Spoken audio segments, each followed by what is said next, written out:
Welcome, ladies and gentlemen. I am your host, Ethan. And I'm Rick. And this is our adventures at GenCon today. We're going to be talking about what we did, how it went, all the crazy things that we saw, all the games that we bought and played, all of that stuff we will be talking about today. Another fantastic trip to GenCon. We got to go again. It really was. We had such a great time, and we're just going to share, our 4 days that we went there, and yeah. So let us begin there. Of course, GenCon starts on Thursday. It does start on Thursday, August morning. 1st. If you've never been to GenCon, basically what we're talking about is the largest board gaming RPG-centric convention in the United States. I think the only one maybe worldwide that's considered larger is the Spiel in Essen, Germany. But this was about 70,000 people, and there's just a bunch going on here. Yeah. And the main thing, of course, is that dealer hall, but there's little halls everywhere else. People are demoing games, playing games, there's events. It's a pretty cool time. But August 1st, Thursday, baby. It was amazing. And, the doors open at 10 in the morning. And, of course, if you want to get some of the more exclusive games, some of the more games that everybody's really hyped about, you might want to get there a little bit earlier so you can be right by the doors. So that's what we did. We got there Thursday morning, pretty early, right about, 7 o'clock? Yeah. We drove up, Tuesday night a little bit, stayed on the way, finished on Wednesday.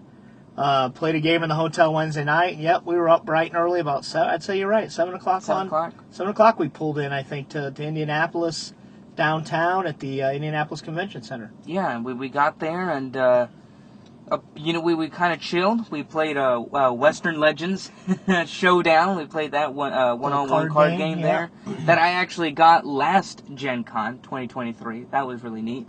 Yeah, we were kind of old veterans this time. We were. We've gone, this is our third year. The first year we only went for a day, and due to some circumstances, we didn't show up early. We just kind of went after the rush.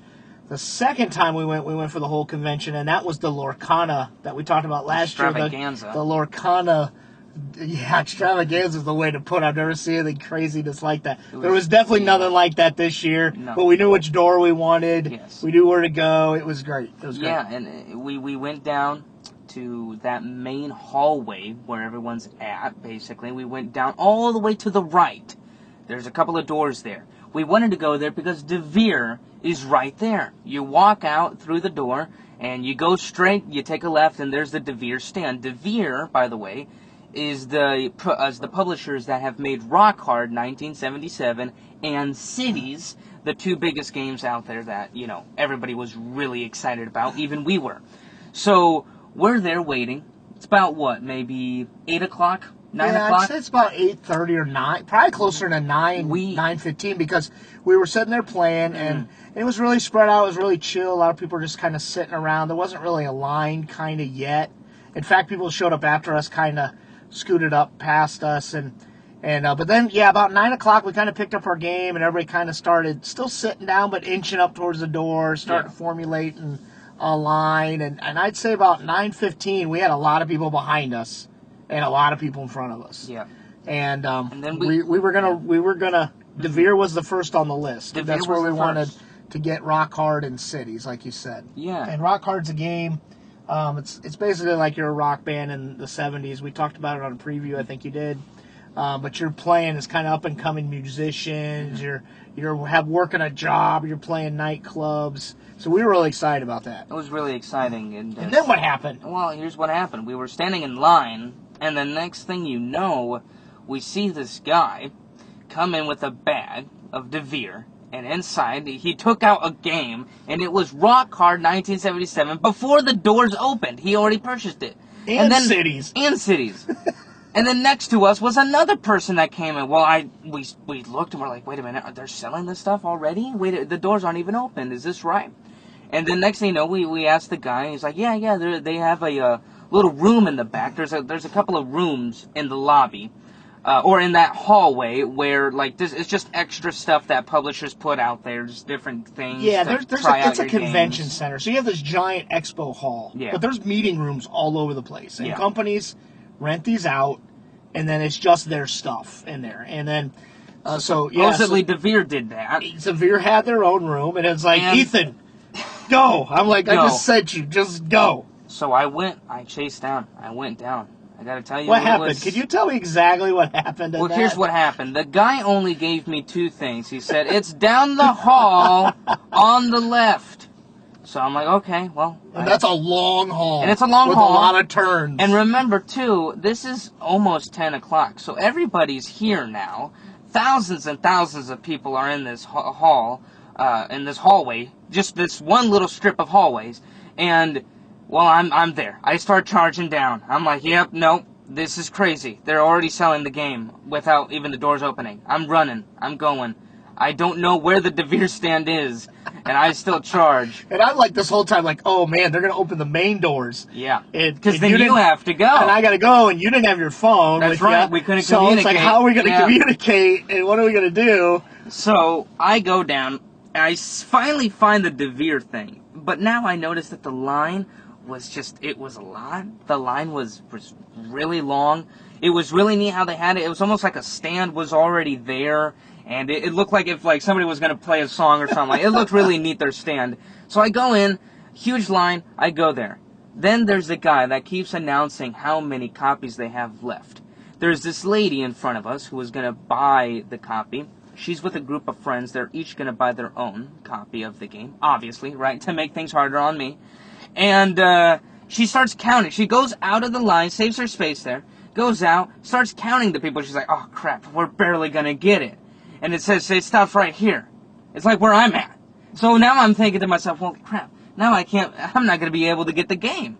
The next thing you know, people start buying cities. People start buying this White Castle. They start buying these other games. And somehow I'm inching closer and closer and closer.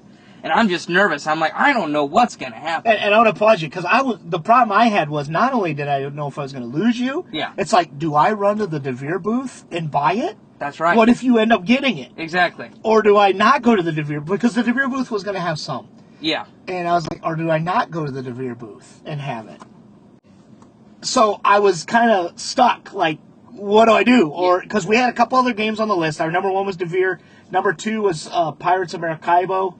And you wanted the Gloomhaven mini game. Yeah. So I was like, do I go to the booth, the Capstone booth, and get Pirates of Maracaibo? Or do I run to DeVere and maybe buy a game that you already got? Yeah. And not only that, I don't want to be the jerk that bought 2 games and someone else didn't get one. I had to find somebody who wanted it and try to be the nice guy. So anyway, go ahead. And so you're in line. Things are counting down. Games are running out. Yeah, they're running. I mean, I see the stack, too. And it's just falling. And somehow I'm like, oh, crap, I'm not going to get it. That's just what I was thinking the whole time. And then I'm like, well, if I don't get it, I have to go and find you with thousands of people there. So it's just a whole big, intense thing. Yeah, because just to give everybody an idea, we didn't say this. This is, it's sold out.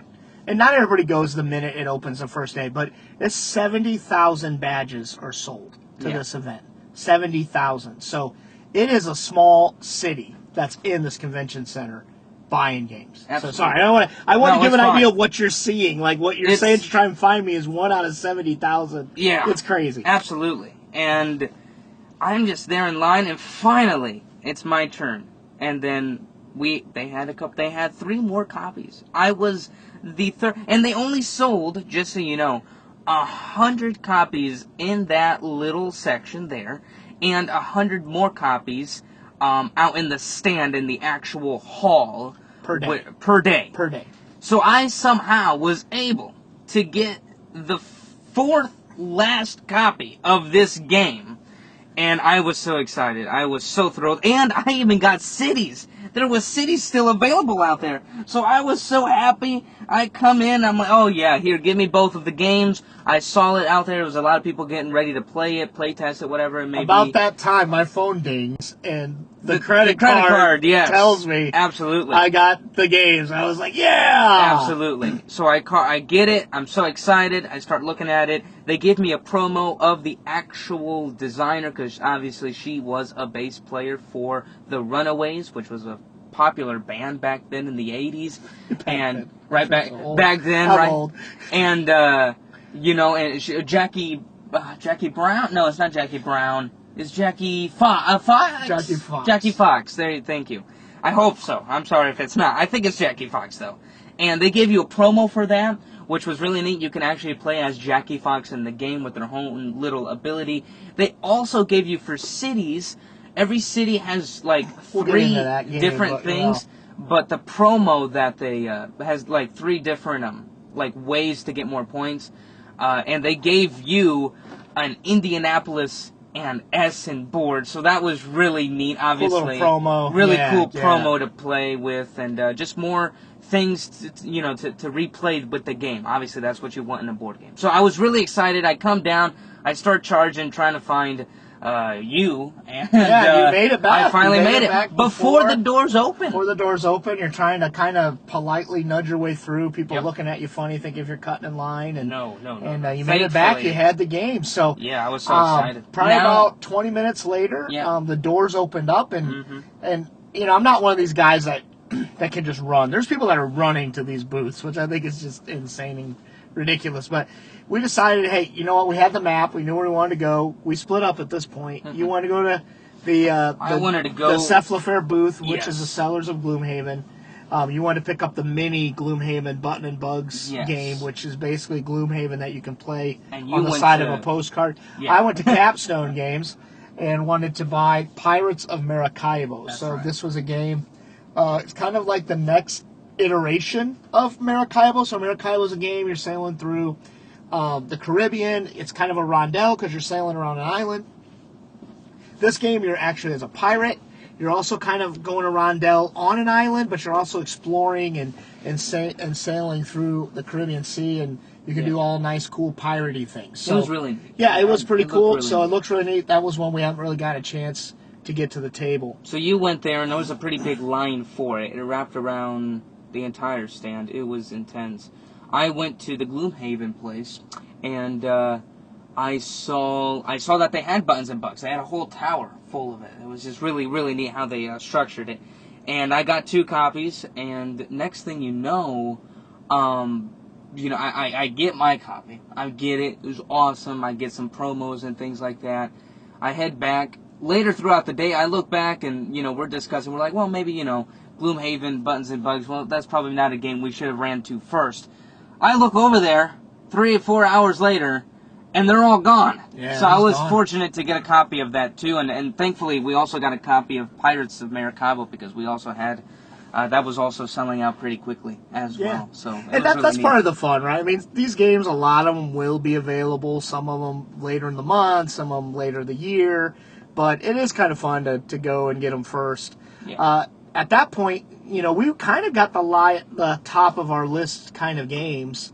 And at that point, we were kind of just hunting for certain ones. I know I made it over to the booth to pick up a game called Forges of Ravenshire. That's right. It's kind of this cozy. You're running a forge. You're making armor and shields and weapons, but you're these little cute little animals that are doing it, and you're trying to become the best forge. Yeah. We picked that game up. We got to. Of course, one of the things you always want to do at GenCon is see and try games that aren't really available for wide release. Yes, absolutely. And I think we got to play a game that I had heard about. I know you heard more about, but I didn't really have all the details around that. I ended up being probably my favorite game of the con when we got to demo it. They weren't selling it at all the first day. It was River of Gold. River of Gold, yes. That was great. River of Gold is a game by Asmodee. It's set in the Legend of the Five Rings universe. It's kind of an Asian... For a long time, it was a CCG and an RPG that was very popular. Later, Fantasy Flight Games got the license, and they made one of their LCG games out of it, where they basically just sell you all the cards over time. But this game is set in that universe, and the board is just gorgeous. It's an amazing looking game. It really was. Yeah, and playing it was just really neat. It was really fun. Smooth. Yeah, it was great. We sat down for a demo of that. Basically what it is it's an economic game. You're traveling down this river. You have 2 boats.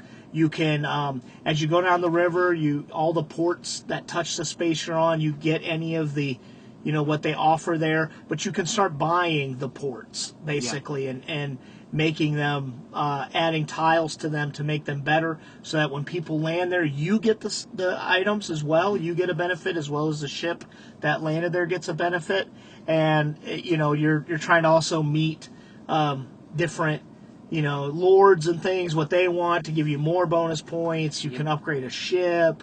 It was really cool, but this river, they just put this kind of like gold flake, everywhere. Yeah, it just shines in the light. I mean, the gold really just kind of shines. Not the way it gives you a migraine, but, it's just really a high quality game. But they weren't selling it. We could only demo it that day. Yeah, and just playing it, that experience was really neat. And I like that at the beginning of your turn, you actually or at the end of your turn, you roll a die. Yeah. And that die has a number and a symbol on it. And basically you can use either or to depend on what you want to do. You can, like you said, right, buy ports. You can use the number on the die to move down the river.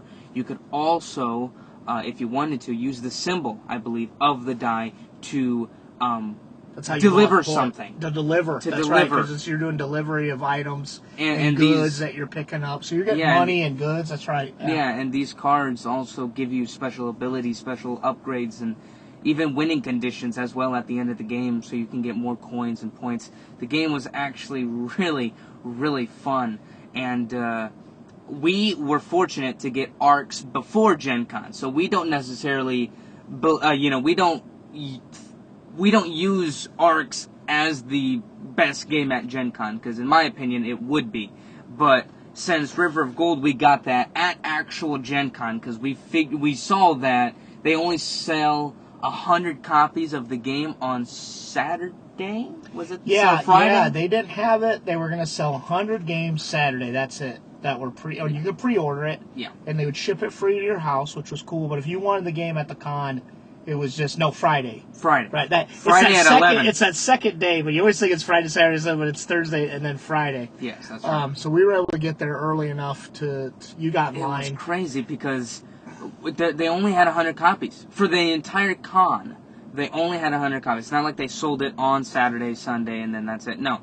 We were able to get into the top 100 people to get the game, and we were, out of worldwide, the only 100 people that have this game before the 2-week or 3-week release date. So by the time this episode's published, technically next week or 2 weeks from now, the game will be released everywhere. But we were able to get the game before its release date, and that's just really, really neat. Obviously, going to Gen Con, that's one of the neat things you can get, obviously, is getting those games that haven't been released yet, like you said, and that's just really fun. And play it that night. And play it that night, because that's what we did. And then reviewing it. Obviously, we're going to be posting a lot of episodes in the future reviewing about these games that we played at Gen Con, so you can also get it and experience these fun moments that we had as well. Yeah, and it's cool. Interesting. That's kind of what it is, too, is we want to get into the games deeper, review the games we got, but we wanted to talk a little bit about the games we bought and what we played. Yeah, absolutely. But the experiences, too, right? Indianapolis is just a great place for a convention like this. One of the things we did after we bought some games, we were able to walk back to the parking garage, drop the games off, and we go to the P.F. Chang's. It's kind of our tradition. That's right. On the first day of the con. Our whole family goes, but just me and Ethan usually go the first day because we're running around. The family's just kind of relaxing by the pool, and we just kind of... That was our day to go off. That's our day to just go crazy and run. I got younger children, so I got a 10-year-old and a 7-year-old, and then my wife goes along, and she enjoys just the whole experience and craziness of the all the different booths and everything like that. But the first day we're out big game hunting. That's we're hunting. We're hunting for what we want. Absolutely. And we're trying to bring home the big deer. Basically the game. So we go crazy in the morning, kind of wear out, go eat the P.F. Chang's. We went to P.F. Chang's. That's amazing. Reload. That's like one of your favorite restaurants. I love P.F. Chang's. And the problem was carrying 3 bags full of board games across that's why we town dropped them wasn't off this that. time. We did, didn't we? This year we dropped. Last year we carried them over to P.F. Chang's. Right. This year we dropped them off first so that we could kind of just really chill. Neat. So that was good. Was really I think before that we hit up. Before that we got to Cafe Barris. Cafe Barris, which was a game that on that first day, it didn't sell out, but during the convention, I've heard whispers about other people talking about the game and saying that they barely got a copy of it. So, obviously, people were playing this game Thursday, Friday, and they must have decided, hey, we're going to get this game because it's pretty fun. We actually played it, too, and we thought it was pretty good. It's definitely a slow burner, but I can see why a lot of people really enjoy that game, so we were able to get a copy of that on Thursday before it started selling out later on. Yeah, it was really neat. Yeah, that's by Kid Table Board Games. KTBG is how they put their stuff out there. That's right. They sell a couple other pretty cute little games. We were able to also go to, is it Roxley? I can't remember. We were able to go and we bought 3 games in one booth. One was a game we were hunting called Scotland. It's called Jekyll and Hyde versus Scotland Yard. That's awesome. So that was kind of another version. We played a game. We own a game called Jekyll versus Hyde. It's a trick-taking game in which the Hyde player's trying to... The different number of tricks between Jekyll player and Hyde player, he wants that to be high. He doesn't necessarily need to be the winner, but if there's 7 tricks, he wants to be 7-0. Yeah. Doesn't matter who. The Hyde, the Jekyll player, the Dr. Jekyll player, he wants them to be the same. He wants to be 4-4 or 4-3, he wants to whatever even it is. It up. Yeah, and as much as possible. Mr. Hyde wants to split, and that's how the things move. In this game, you're playing together. So Scotland Yard's trying to hunt you down, and you're playing cards. So we went to get that. We were able to score a copy of it, but there was an old game that they reprinted that the kids just loved called Hamster Roll. And it's basically this giant wheel, and it's got notches inside it that you can place these different types of wood pieces on that can fall, and that wheel's moving. And your pieces are falling off and you're trying to balance. That was really cool. And we got another game called Agueda, which was it's based on selling, I believe it's based on selling umbrellas in Portugal or something like that. And we haven't a chance to play that one yet, but we picked that one up as well. But we had some cool experiences too. We got to see a game that I was really wondering if they would have there to check out. Was there's a very popular game called Seven Wonders from way back when we started playing games, and then a little after that they had a game called Seven Wonders Duel. It was a 2-player version of that, and basically what you're doing is in Seven Wonders you're passed 7 cards, you take one, you pass it around. So you can play up to 7 players, you're passing cards, you take one, pass it along. In Seven Wonders Duel, they're a little different. It's kind of like there's like a pyramid of cards, some are exposed, some are not. You take one, then the next player gets to take one. They basically took that dual version and got Vincent Dutrait, one of the best board game artists there is, and they're doing a basically Lord of the Rings version of that. And it's the same designers as Seven Wonders Duel, but it's based with Lord of the Rings, so it's 2-player, back and forth, and it looked gorgeous. We didn't get to play a demo of it, unfortunately. We didn't make enough time, but enough of us went to see it, and it looked fantastic, I thought. Oh, absolutely. And sadly we did not get to play test that set. We didn't, but it did look quite amazing. I'm not going to lie to you there. Actually, if you guys want to also look at a couple of photos and things like that, it should be #1 in the hotness on BoardGameGeek.com. So at the time of our recording. At the time of our recording, yes. And it just looks amazing. It's definitely a game I definitely want to get and play. Try it out. It did seem really neat.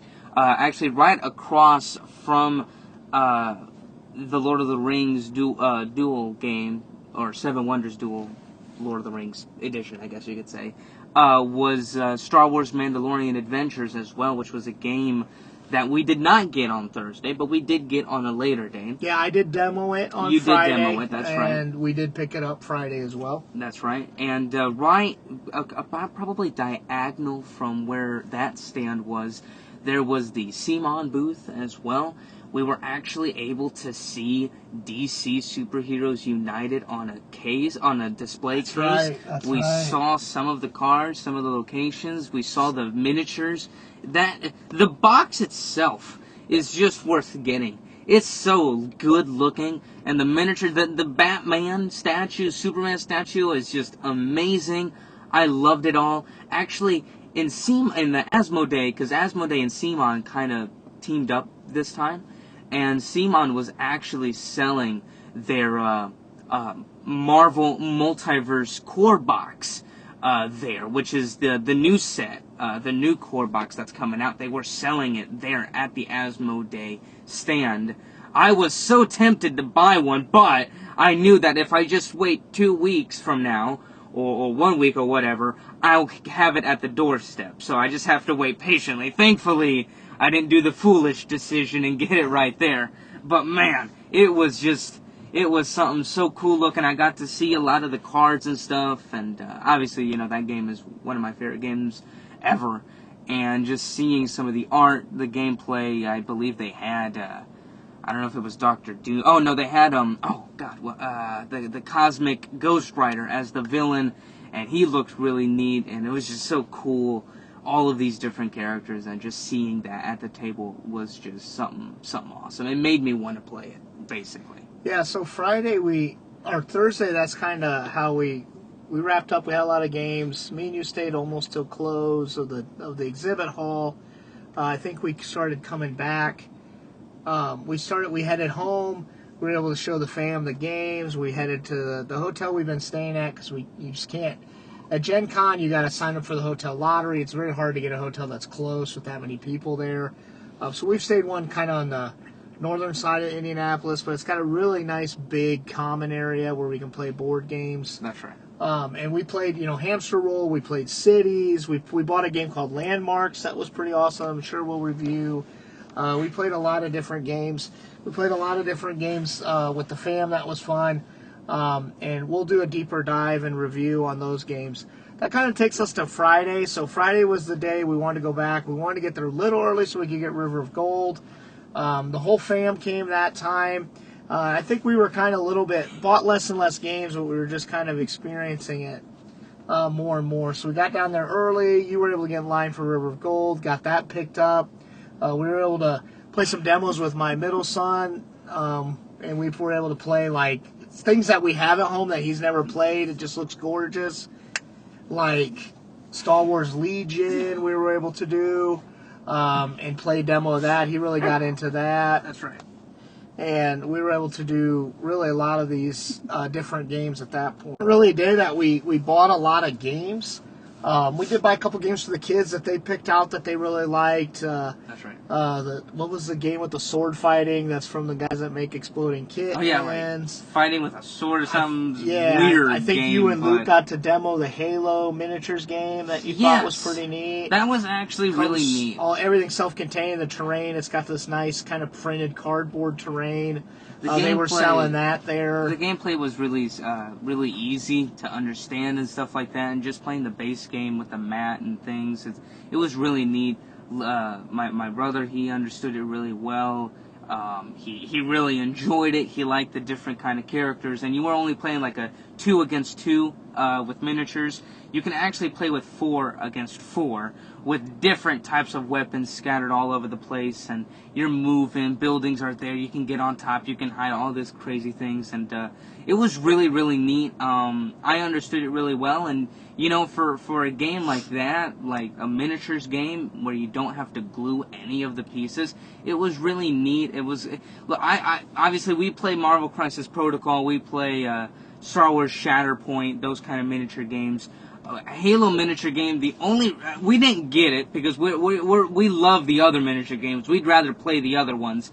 But Halo, if you're all thinking about getting it, I do recommend it if it's like you're traveling somewhere and you want to play a miniatures game or something. This is a perfect one for that. Or if you don't have that much time in your hands to play a quick 30-minute game, because Halo supposedly you learn the game in like an hour. And then you play the game, and you play it some more, and it's 20, 30-minute gameplay, So it's really fast, quick pace, and it's simple to understand.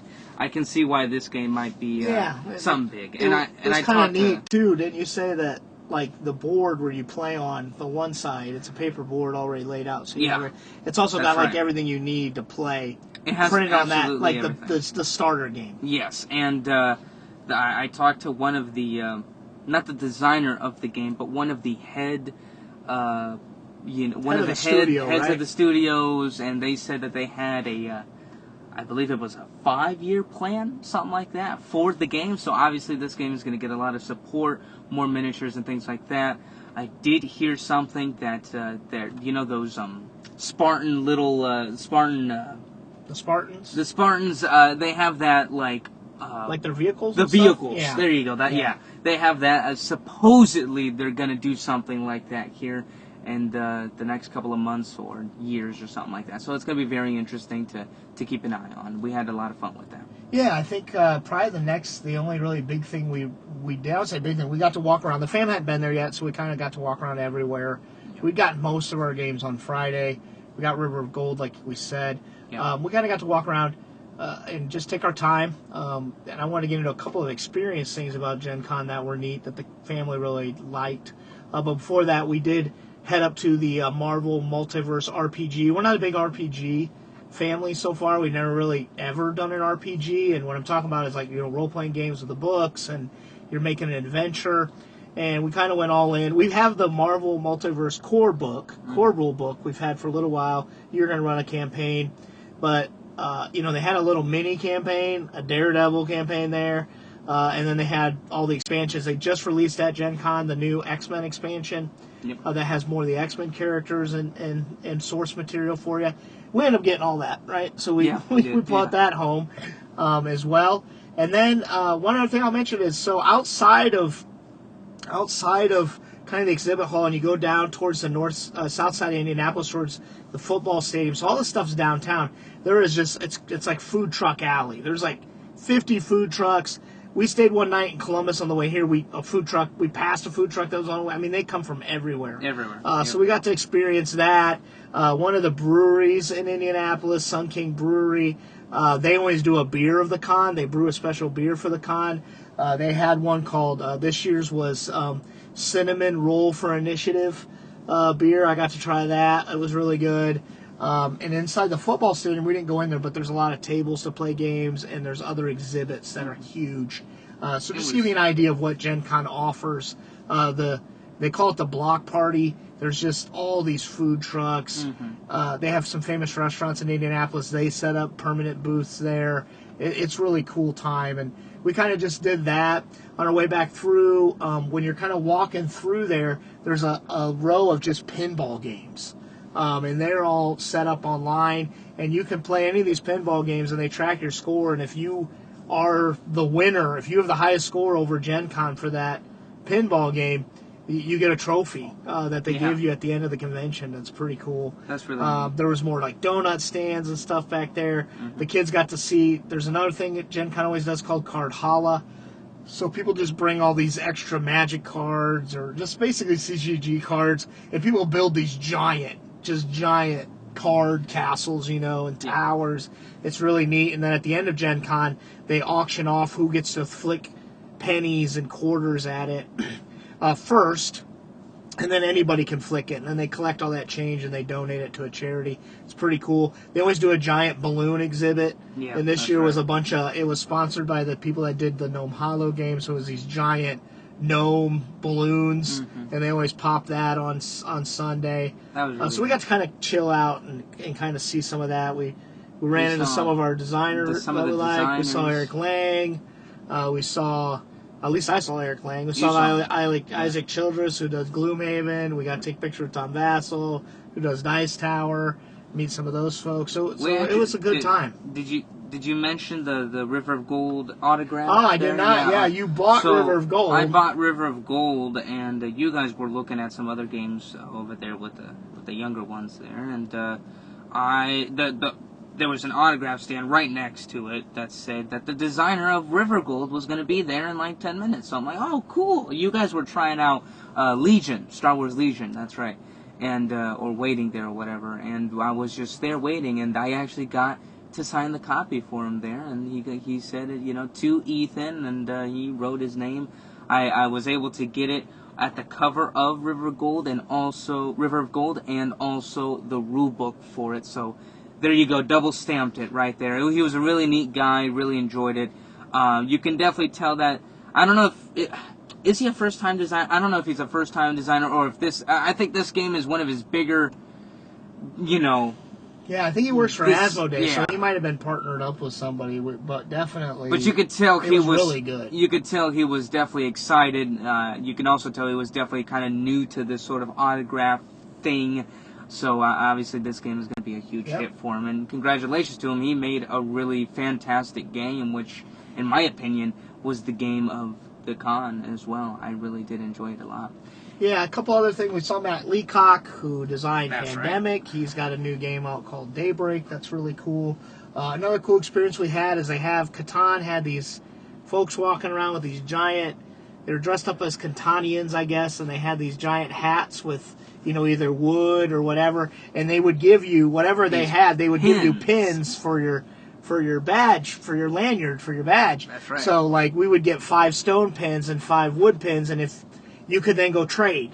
And you were trying to find people that had, if you had wood, you wanted to find people that had the stone and the rice and the wheat, and the sheep. And it was just awesome. It was like playing Catan in real life, and it would just pop up and do it. It was really fun. It was neat. And if you got all 5, you got to go to the booth and get the sheep pin to complete the whole collection. So that was a really fun thing that they did.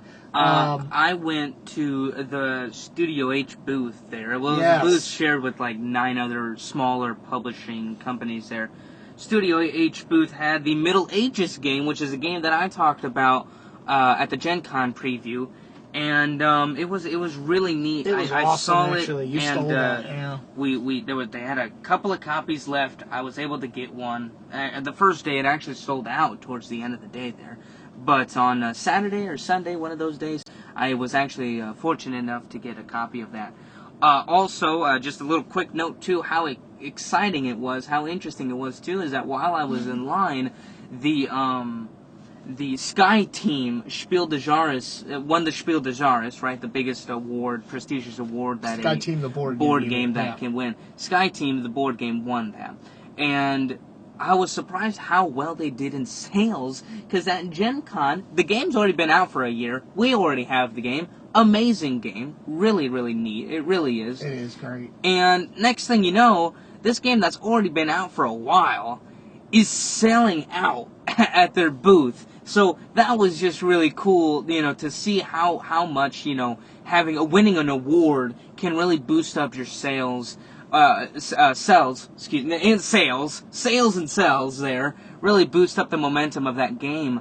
But, that game's already been out there for a while. I was just so shocked that they kept on selling out. And, definitely worth it for the people that got it there. It is definitely a great game. There was a lot of couples there in line. They were like, oh, what's a good one?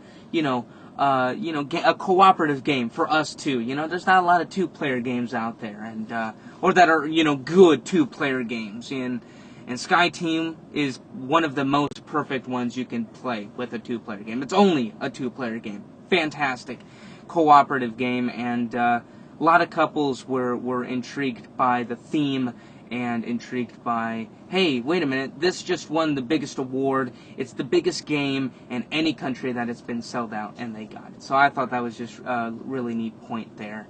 And yeah, we did that. Slay the Spire was also sold out there as well. We weren't planning on getting it. I like the video game. It's the video game. They did a board game version of it. Really very popular, and a lot of people really seem to enjoy that. This board game has a cooperative mode for it as well. The box is actually huge, and it was really neat to see it there and to see some of the pieces and cards and stuff. And that's sold out. That's sold out. Yeah. And it was just really neat to just walk around and everything. I had a great time at GenCon this year, and seeing a lot more than what we usually do, and buying the games that we wanted to. Obviously, that was really fun, to get the games we wanted to, and then playing as much as we can during those days as well. That was really neat. Yeah, and, and that's what we wanted to do with this episode, is give you a little bit of idea of just how our trip went. You don't have to go and be able to buy all these games. You get to play a lot of games. You get to demo a lot of games and decide. All these games for sale you can buy, too. So it lets you know exactly, if you're somebody who can go and sit down and wants to be taught a game to see if you want to spend your precious dollars on it, for sure, you can do that. You can walk out of there with one game and still have a fulfilling trip. Other things, of course, there's people that are dressed up.